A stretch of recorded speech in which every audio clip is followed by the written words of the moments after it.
मेरा नाम वीरेंद्र गुप्ता है। मैं साहू समाज से आता हूं, उसी तेली जात का हूं जिस जात के नरेंद्र मोदी अभी तत्काल तेली बने हैं। वो हिंदू हृदय सम्राट, अवतारी पुरुष, भगवान का रूप, जिनके लिए आज तक थे। जब 10% EWS दिया गया तो भगवान थे, हिंदू हृदय सम्राट थे, अवतारी पुरुष थे। और जैसे ही UGC आया, तेलिया हो गए। तेली का मुंह नहीं देखना चाहिए भाई, इस चीज़ का हमें आपत्ति है। मैं भी तेली हूँ। और इन्होंने प्रधानमंत्री का जब ये अपमान करके तेलिया कह सकते, तो सोचो मैं तेली हूँ, मेरे बच्चे के साथ विश्वविद्यालय में कितना बड़ा डिस्क्रिमिनेशन होता होगा, समाज में कितना बड़ा डिस्क्रिमिनेशन होता होगा। तो ये लोग जब प्रधानमंत्री को इस तरह गाली दे सकते हैं, तो विश्वविद्यालय में बच्चों के साथ स्वाभाविक होता होगा। अगर UGC आया तो उसका खिलाफत क्यों? UGC में कल मैं संजय सिंह का, राज्यसभा सांसद, उनका भाषण सुन रहा था।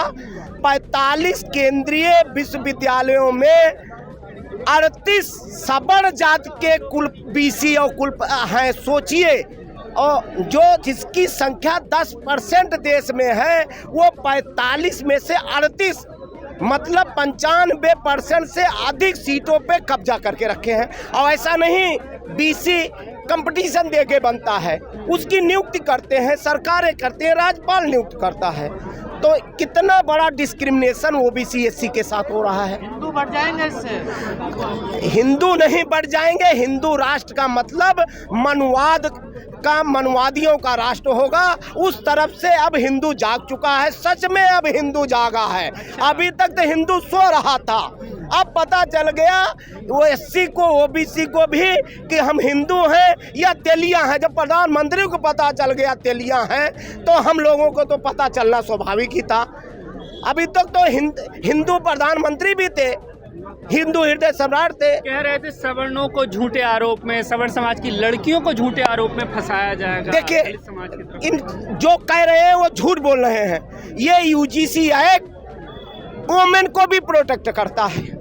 उस कमेटी में एक वोमेन भी होगी, और EWS को भी प्रोटेक्ट करता है, SC को भी प्रोटेक्ट, दिव्यांग को प्रोटेक्ट करता है। जो कमेटी हमारी है, 10 लोगों की कमेटी बननी है, उसमें एक जो कुलपति होगा, जो हेड कॉलेज का हेड होगा, वो ऑलरेडी 90% सवर्ण है, तो सवर्ण रहेगा ही।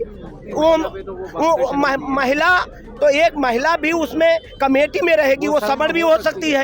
एक दिव्यांग रहेगा, वो भी हो सकता है। छात्र प्रतिनिधि से 2 लोग होंगे। छात्र प्रतिनिधि में आप जान रहे हैं 90% कौन चुने जाते हैं, कौन जीतते हैं, वो भी वही रहेंगे। तो कैसे भेदभाव हो जाएगा? और कह रहे हैं UGC कानून वापस लो। सरकार ने इसको समझाया नहीं सवर्ण समाज के लोगों को, क्या मनसा क्या? अरे सरकार ने ही तो फंसाया है। सॉलिसिटर जनरल ने वहाँ पे पैरवी नहीं की। अच्छा, जब मंदिर का मामला हुआ तो पैरवी किए, EWS पे पैरवी करने पहुंच गए, हर जगह ये पैरवी। 1 साल तक किसान 13 महीने तक सड़कों पे थे, तब सुप्रीम कोर्ट सोया था।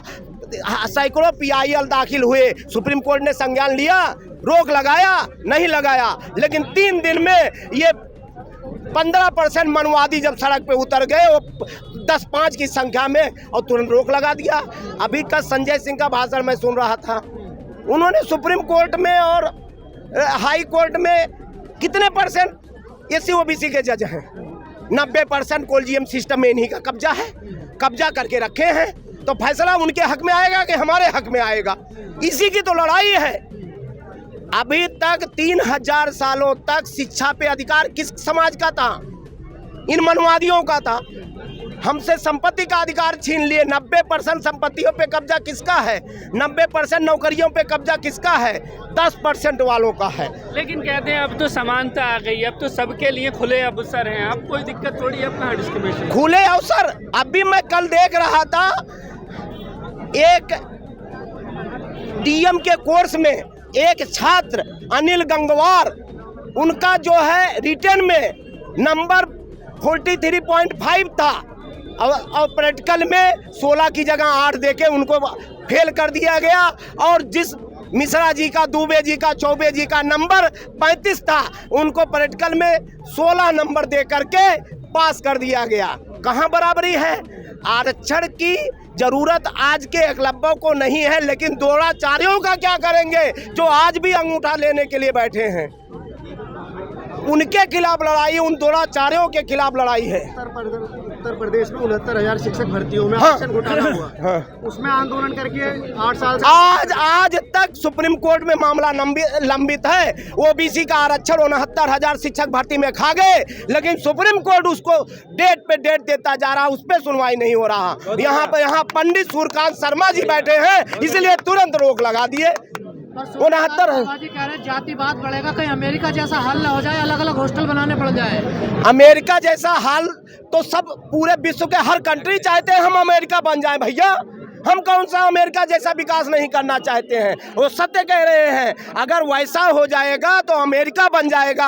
अगर सही से यूजीसी और नियम सबको अधिकार मिल जाएगा तो हमारा देश अमेरिका बन जाएगा। ये तो खुशी की बात है, फ्रेंडली मैच हुआ, ये तो खुशी की बात है। अमेरिका बनना चाहिए, अमेरिका जैसा विकास होना चाहिए, अमेरिका जैसा व्यवस्था होना चाहिए। अब वहाँ पे ये थोड़ा ही है, अमेरिका में 10% मनुवादियों का कब्जा है, 70-90% संपत्तियों पे, नौकरियों पे इन्होंने कब्जा करके रखा है। अब आप लोग जो विरोध कर रहे हैं इसका क्या मतलब है? क्योंकि सुप्रीम कोर्ट ने स्टे लगाया, सरकार की तो इसमें कोई गलती नहीं है। अरे भैया, सुप्रीम कोर्ट ने मंदिर का भी फैसला दिया था, बोले मोदी जी बनवा दिए, तो इसका मतलब मोदी जी रोक भी लगवाए हैं।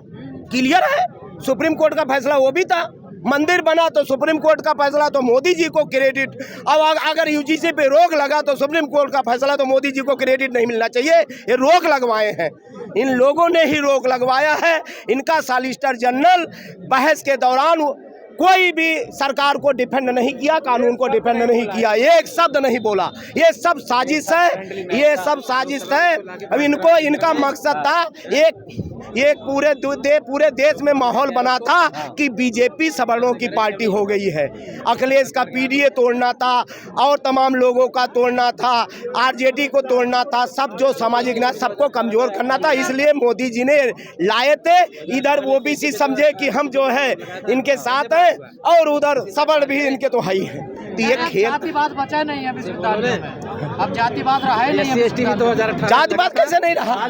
जातिवाद नहीं होता, रोहित वेमुला का केस क्यों होता, पायल तड़वी का केस क्यों होता? इनकी सरकार का आंकड़ा, सुप्रीम कोर्ट का आंकड़ा है 118% डिस्क्रिमिनेशन के केसेज बढ़े हैं। 35,000 स्टूडेंट कैसे उन्होंने कैसे बढ़े हैं? अगर जातिवाद नहीं है तो कैसे नहीं है?